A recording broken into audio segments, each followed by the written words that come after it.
It's a very great honor. I'm delighted to have received this prize. It's, it's something that makes me aware of a sort of larger world of literature than I had been before, and to be part of it is a great honor.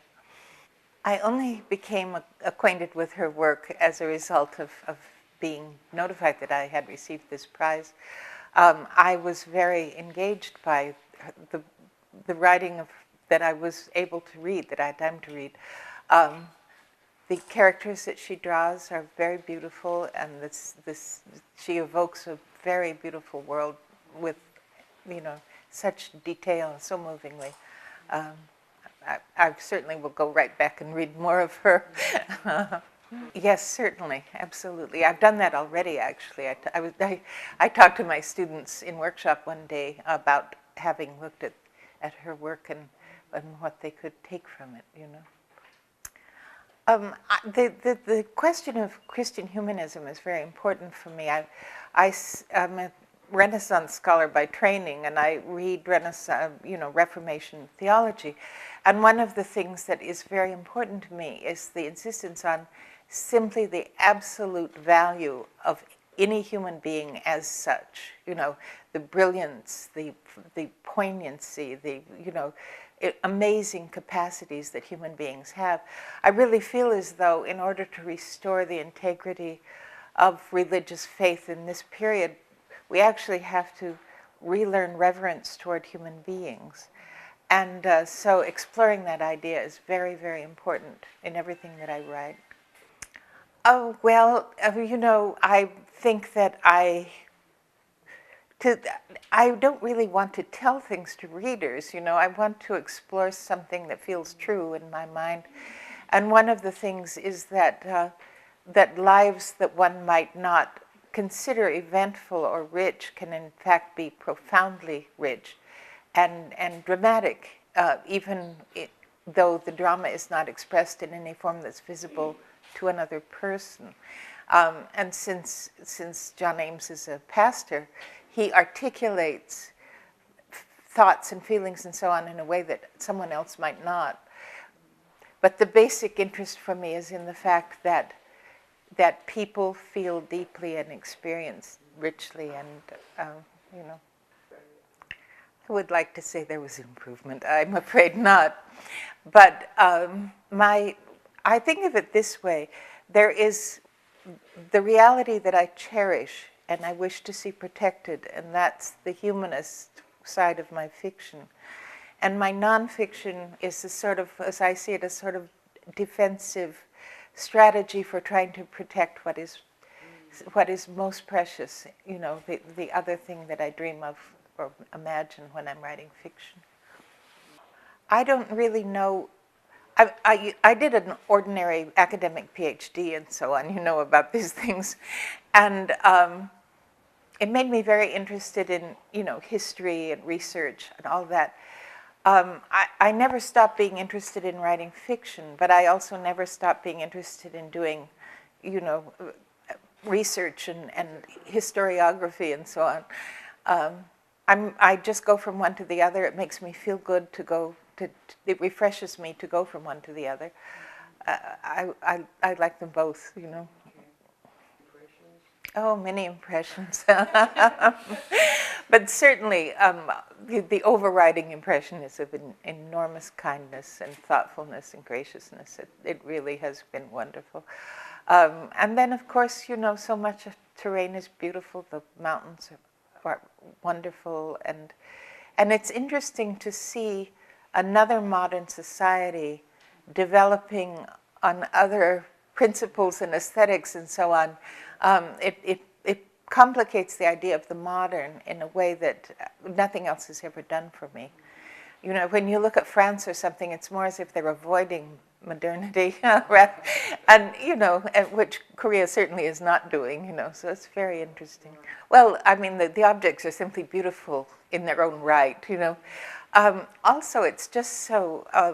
It seems as if the idea of printing very quickly turned into a way to develop ornamentation across a whole field of life.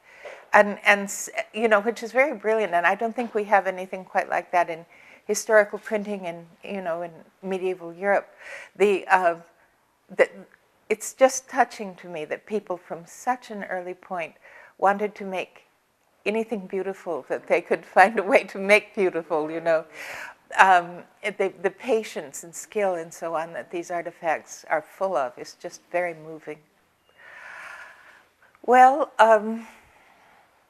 we try very hard, I mean, we all do, to help the student develop the individual vision that moves them toward writing in the first place. We think of writing as not a skill, but something deeper than that, a testimony, you know. One of the problems, it's an art school basically, you know. So on the one hand, we choose people that we take to have special gifts. On the other hand, we see our primary obligation to them as being developing their gifts along the lines that are natural to them. So every class, every meeting of the class has to be very carefully gauged so that, you know, the writer learns something valuable, is more able to write well after the class than before it, you know. I had an impulse to write before I had any conception that there was such a thing as a professional writer. I was just, you know, on my own as far as that sort of thing is concerned. I wrote poetry when I was a child. I read all the time. I knew that, you know, some books were by Dickens, but I had no idea about Dickens, you know, and so on. So I actually was writing a good while before I had any idea of writing. And then when I wrote Housekeeping, I wrote it thinking it was unpublishable. I had sort of fun trying to write an unpublishable novel. And then a friend of mine sent it to an agent without telling me he was going to do that. And I got a letter from the agent saying she would be happy to represent it. And so suddenly I was a professional writer. Without Yes, I guess so. That's a good friend. Yes, an excellent friend. Well, you know, I actually sort of prepared to be a professor, but I mean, I wrote a dissertation and all that, but I didn't really want to. I was really hiding out in graduate school because I could just read books and have interesting friends, you know. But then when I graduated, when I got my degree, I realized that I had been actually beginning a novel because I was writing descriptive paragraphs, you know. I taught for a while as an adjunct of various kinds, and at the same time was finishing the novel. And then my friend sent it to his agent, and my life changed dramatically. Being a good writer, it's highly individual in every case. Right. I tell my students to respect their interests. If they find themselves interested in, you know, space, or they find themselves interested in bacteria, or they find, you know, anything, that has been more or less what I have done in my life, just give myself over to one thing after another. But you have to have a broader base than simply literature itself in order to have the confidence that you need to write well. So, you know, any writer, I think, says if you want to be a writer, read. And I say that too, but read widely. And if you have an appetite for some particular field, you know, do it. You know, be good at it. That's very important. I was just reading.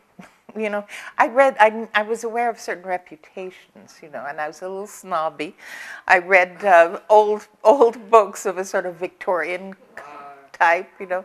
I read a lot of Dickens. I read Rudyard Kipling only because my grandfather had his complete works in his house. Kipling? Yeah, can't bear him. But I read a lot of poetry. My brother would give me books of poetry and so on. I had no thought about becoming a writer, but the thing that was important to me was that people would tell me that I wrote well. From my point of view, I was simply doing what the circumstance required. Also, oddly enough, I grew up in a sort of a very old-fashioned school system, so I had a lot of Latin. And one of the things that we did in the classes is make like rhymed translations from Virgil, you know. They had no idea of the difficulty of what they were asking, you know. But having to do it was a wonderful training. Yes. Well, I think that her, work is certainly influenced by the great classic novelists, the great Europeans, and she has again, her reverence basically for the people in the life that she describes, whether they're good or bad or doing well or doing poorly or whatever, she's there like some sort of attending spirit that is appreciating the details of their lives, things, knowing things about them they don't know about themselves, and the way that she, I was very moved by the beginning of the first book, which is a description of night coming basically over a sort of rural compound, and it's almost like she tucks people in, it's like, and the great silence of the night, and then I was so struck by the beautiful image of the moon as a widow dressed in white, and the idea of the silence of the moon and the distance and the sort of self-absorption, that is beautifully described by that suggestion. And also the fact that as distant as the moon is, and, it mirrors human life. It has a human circumstance. That just makes a beautifully whole world out of everything she's describing.